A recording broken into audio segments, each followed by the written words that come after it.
Welcome to Studio D on the campus of the University of Oklahoma. This is Sooner Sports Pad, and now here's your host, Madeline Roberts. Hello, Sooner Nation, and welcome to Sooner Sports Pad. I'm your host, Madeline Roberts, alongside my co-analyst, Carson and Kenneth Adair. We also have a very loud live studio audience with us this evening, guys. What do we have in there? We got a lot of rowdy OU fans in the crowd tonight. They're ready for a good show tonight. And we also have members from the wrestling team, Dawaylon and Mike, Longo. They're here with us tonight. Exactly. Later on in Face Off, Kenneth and I will discuss who our MVPs were from Saturday's big game against TCU. And the playoffs are around the corner, and we'll give you another look at what the College Football Playoff Committee has in store. Well, on Saturday, the Sooners faced maybe their toughest opponent of Big 12 play this season, and they came out victorious. TCU's Darius Anderson scored on a 13-yard touchdown run to give TCU an early lead, but soon after that, Rodney Anderson gave the Sooners the lead on a 15-yard rushing touchdown, a lead the Sooners would not relinquish. Anderson had himself a monster game, scoring 3 more touchdowns, 1 more on the ground and 2 through the air, and the Sooners went into the half comfortably on top of the Horned Frogs, 38-14, and that was the end of most of the scoring. TCU did score on a touchdown pass in the fourth quarter on a Kyle Hicks touchdown pass from Kenny Hill, but the Sooners dominated on time of possession, running out the clock to defeat TCU 38-20 and get one step closer to the Big 12 championship and the college football playoffs. Kenneth, what did you think of OU's offensive performance in this game? The OU offense picked up where they left off in Stillwater and brought it back to Norman to face off against the Horned Frogs. Had a big game. Put up 38 points in just the first half, and that was proved to be just enough. Baker Mayfield proved once again why he's the Heisman front runner. 18 of 27, 333 yards and 3 TDs, one of those going to Calcaterra, like you see there, and the other 2 going to the man who had a heck of a game, Rodney Anderson. He had 4 TDs, 2 through there, 2 through the ground. We'll get through that a lot later. But this OU offense played exceptionally well. The OU offensive line only allowed 1 sack, and that was due to a crazy blitz like Baker mentioned earlier. But like I said, 38 points was all they needed. They scored that in the first half, and then the entire game, the defense played exceptionally well. That's why they only needed 38 points. Taken away. Yeah, speaking of the defense, that was one of the biggest areas of talk going into the week was OU's defense. And OU started 3 true freshmen in the secondary, Trey Norwood, Trey Brown, and Robert Barnes. They had 4 true freshmen starting on the defense with Kenneth Murray starting at linebacker.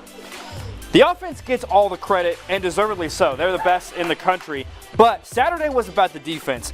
They gave the OU offense enough cushion to go conservative and cruise in the second half. OU defense, 6 tackles for loss, 2 sacks, 5 pass breakups. 3 freshmen made their first career starts. Trey Norwood, 2 pass breakups. Trey Brown, 3 tackles for loss, 3 tackles and 1 pass breakup. Robert Barnes, 4 tackles. An amazing day from OU's defense, and even more so considering the true freshmen that were in that position. A lot of great playing from the young guys, and also Lampkin had a also good to get Neville Gallimore back on the inside. That was good. It helped, especially against the run game. It did. Another player who had a good game for the defense was Stephen Parker. And earlier today, Sports Pad's Reagan Ledbetter caught up with Parker to talk about Saturday's win. My mindset going into this week is we need to get better in practice, and we need to just prepare just like we always have.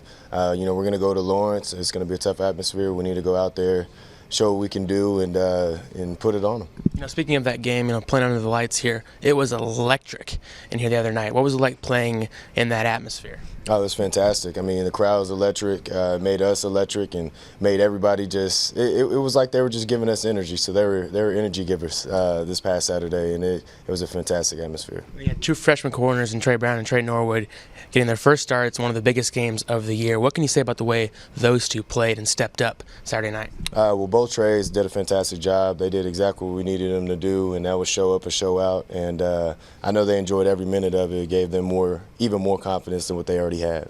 Now, you guys were called out nationally last week for the lack of defense at Oklahoma. How much did that motivate you guys heading to that TCU game? It's just a pride thing. I mean, defensive side of the ball, we were mad, pissed off, and we were ready to go, especially with all the talk that, that was being thrown out there with the defense not being able to stop anybody. And, we take that personal. Now, Kansas has had a rough season. I mean, everybody kind of knows that. What do you guys got to do to keep from looking them and facing an upset this weekend? I don't believe that we will overlook any team. I mean, every team is capable of beating any team in the college football. So we have to go and we have to prepare. We have to prepare just like always. Be ready to go, and it's going to be like I said, tough atmosphere, in KU. Thanks, Steven. Thank you so much. Well, as college football comes to a close, college basketball is here, and the OU men's and women's basketball teams have been in action. Kenneth, tell us about the men's team. Yes, one of my favorite sports is back here in Norman, Oklahoma. That is basketball, and we got to see them play against Omaha, and they got a big win to start off the season. And we saw the superstar that everybody's been waiting for, Trae Young, finally suit up in a true Oklahoma jersey, and he had a big game. Led the Sooners in scoring with 15 points. Didn't shoot too well, shot well from the free throw line, just 6 of 8, but it was his other stats that really impressed me. 6 rebounds, 10 assists, 2 steals, and 2 blocks. He showed that he's a true all-around player, and that's very hopeful going throughout the season. Another guy that I called out earlier in the semester was, just forgot him, Christian James. My apologies. He had a big game. Second in scoring, 14 points, shot 50% from the field. Absolutely amazing. 6 guys had double-digit scoring night. I mean, it was just absolutely impressive. They won the game 108-89, and I mean, that's a good start to the season for the Oklahoma Sooners. Yeah, Trae Young, Big 12 Player of the Week, only the second freshman to do it in Big 12 history. The other was Michael Beasley in 07. So a great game. Jamoni McNeese, also another good game from him. And he showed a lot of potential last year, so it's good to see that he transferred it to this season so far. Yeah, for the women, though, they were in action on Friday night, taking on Belmont. Former Sooner Courtney Paris in town to have her jersey retired. On the court, though, a big night for VV Pierre-Louis. She notched a double-double with 24 points, 12 boards as the 21st ranked Sooners cruise to a 96-73 win. Hey, they're actually playing right now in Chicago against DePaul. So they're not taking any days off, playing some good old Monday night women's basketball on the road. And what better way to welcome Courtney Paris than with a W? Exactly. A good weekend for OU sports all around. Yes, it was. Good to see those two teams getting off to wins. Yeah. Well, it's time for a break, but when we come back, we'll have face-off. Stay with us.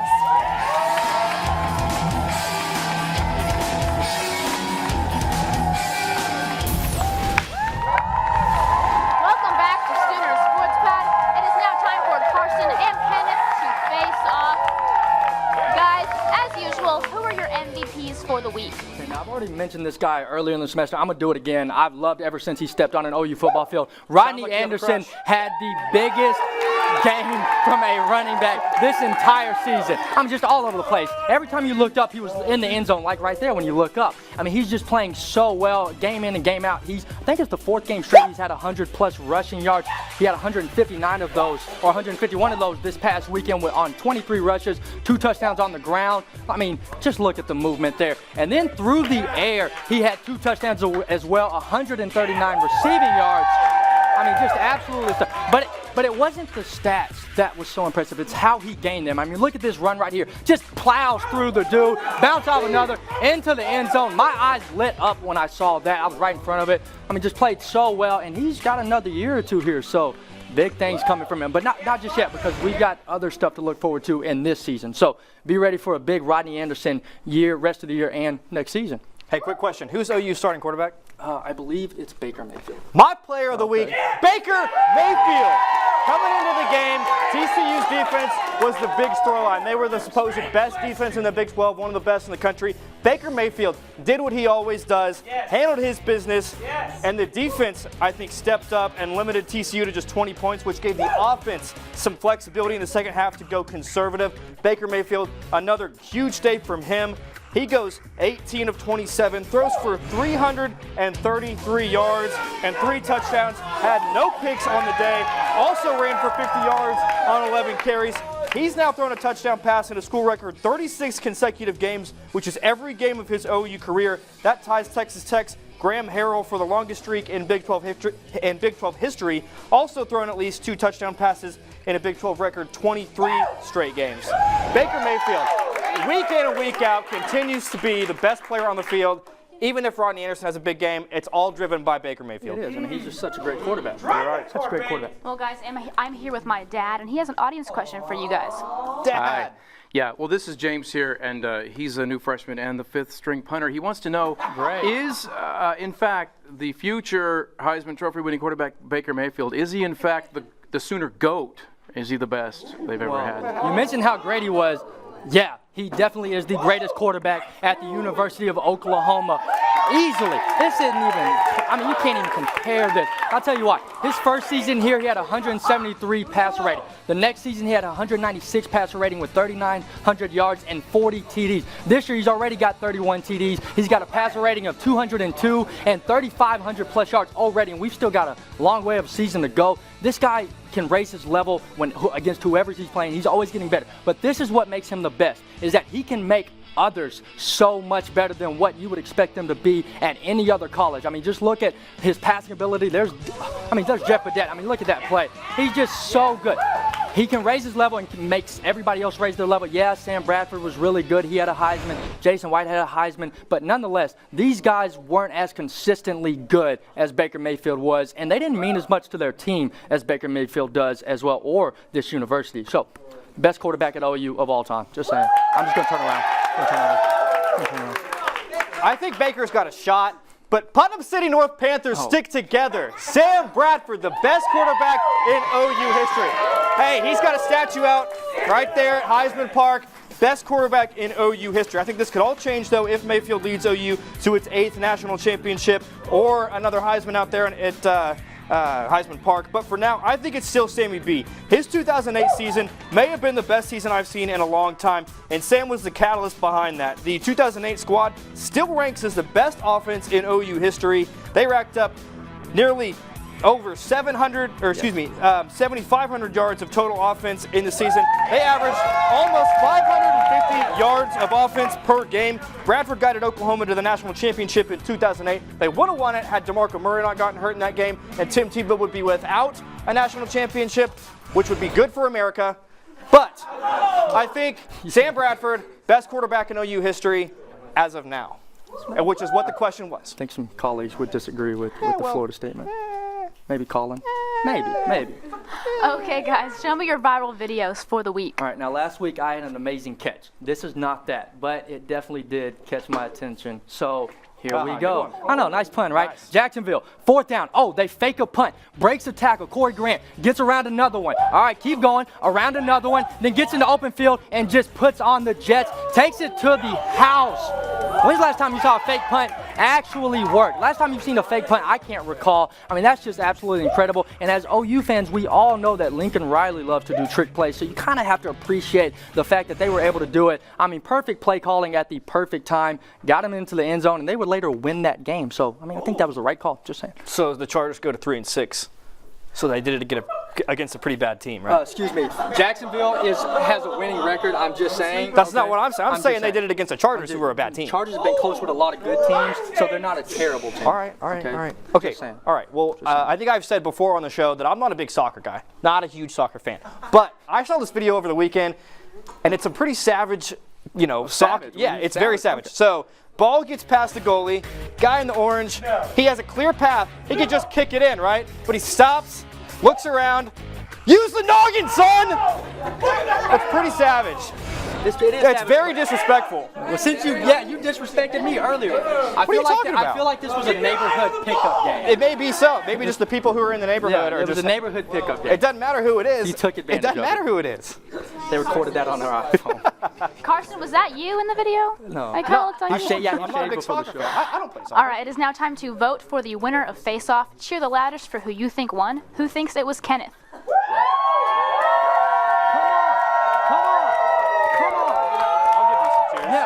How about Carson? Hey, you can't use your birthday as an excuse. Congrats, Carson, you're the winner. Thank you. I know. But it's now time for a break. But when we come back, we'll revisit the college football playoff.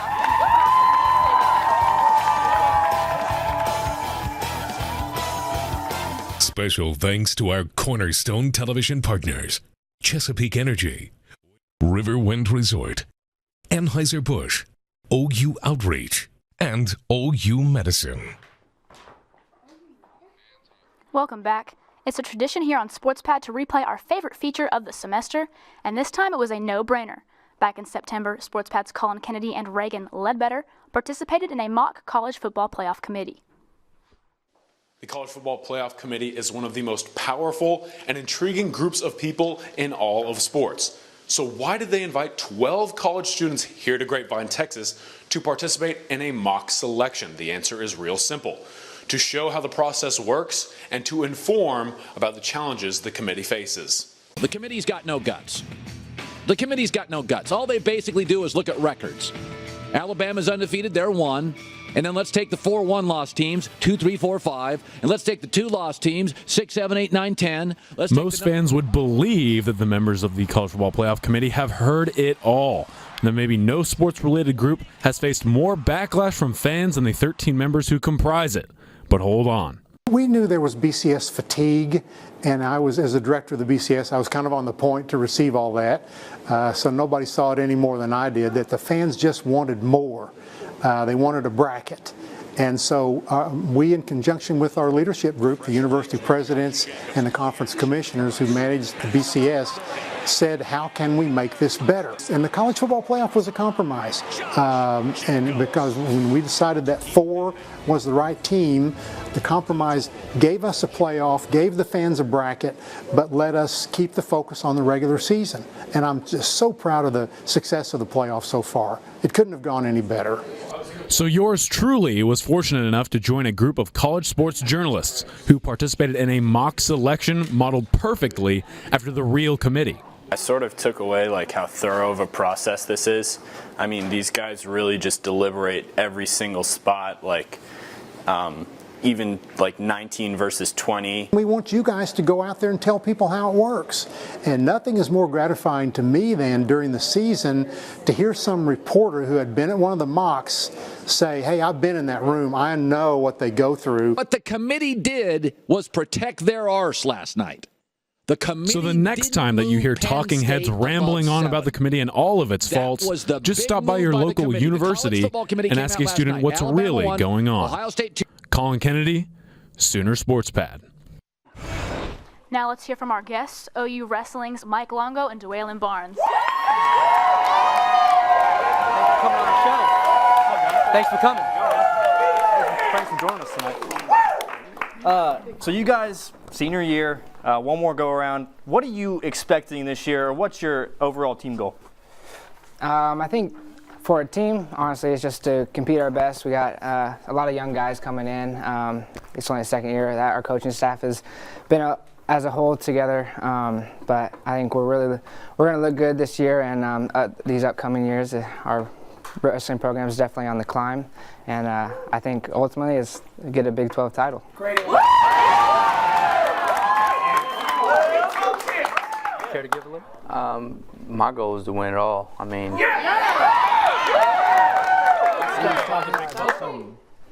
and you mentioned that you were seniors, and so what type of legacy do you hope to leave when you're gone? Sorry. Legacy I hope to leave. Just all-out hard worker. You know, nose to the books, nose to the mat, always doing the right thing, and yeah, so that's what I hope to leave.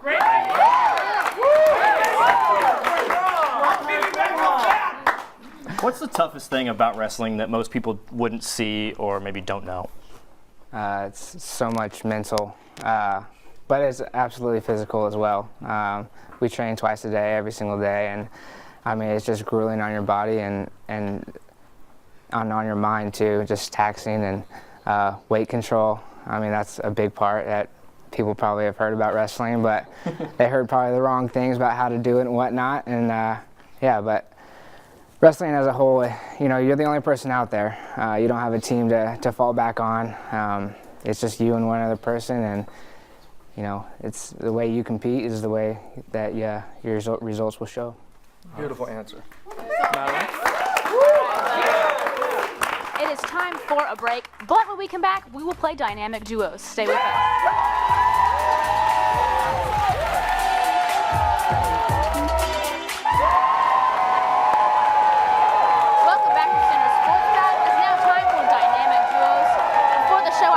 Mike a series of questions, and now his teammate and roommate Dawaylon will attempt to answer them. Dawaylon, do you feel ready? feel pretty ready. Confident. All He's right, my roommate. He better get a match. Question number 1. If Mike could play another sport, what would he play? A, basketball, B, soccer, C, football, or D, golf? I'm gonna go with football. C, football. Let's see. All right. Good start. Let's see if we can keep it going. Question number 2. If he could visit any foreign country, which one would he choose to visit? Is it A, Ireland, B, Japan, C, Italy, or D, France? Show me Ireland!